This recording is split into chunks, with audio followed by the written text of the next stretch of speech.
spam.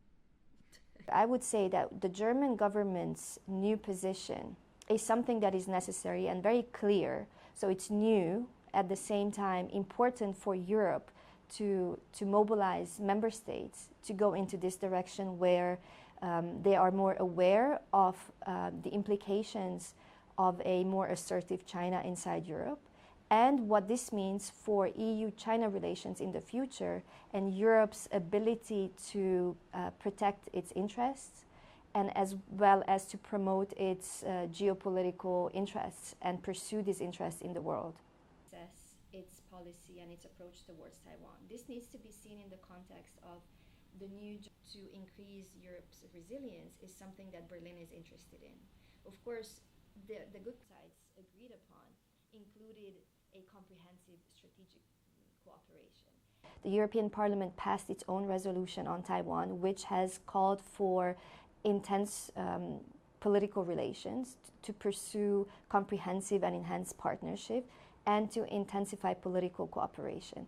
This is in line of what individual member states, including Germany, have put forward in their own resolution. And I think we are seeing a convergence across the EU in recognizing Taiwan's relevance. Taiwan's relevance for Germany is in the car industry as well as in machine and home appliances industry. But I think Germany is also interested in playing a more important role in Taiwan's transition and green transition.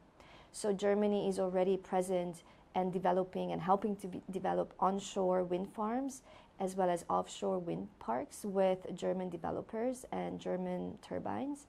And I think that this is a mutual interest. So both the European Union as a bloc and EU member states are interested in Europe's digital and green transition, and so is Taiwan. Das Reichstagsgebäude. Erbaut Ende des 19. Jahrhunderts und heute sitzt.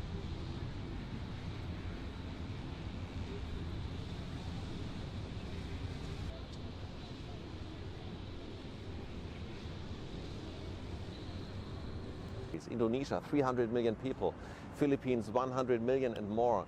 So by increasing connectivity with ASEAN states, we may also lose a little bit our dependency with China. I think this is very important for German industries, but also for German politics, because we now also, due to COVID-19, understand that supply chains can be very sensitive, right? When there are interruptions, when you get too dependent on one or only a few suppliers, this is bad for the own economy. So you need to stronger distribute locations where to produce and where to depend on, where to get resources and so on.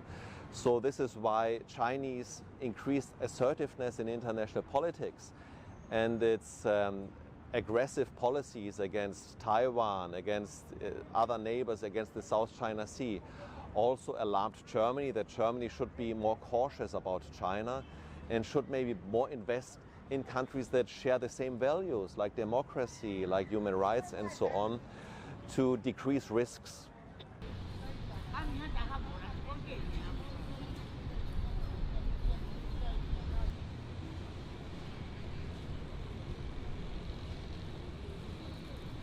Well, overall, I think Germany for sure will continue to follow the One China policy.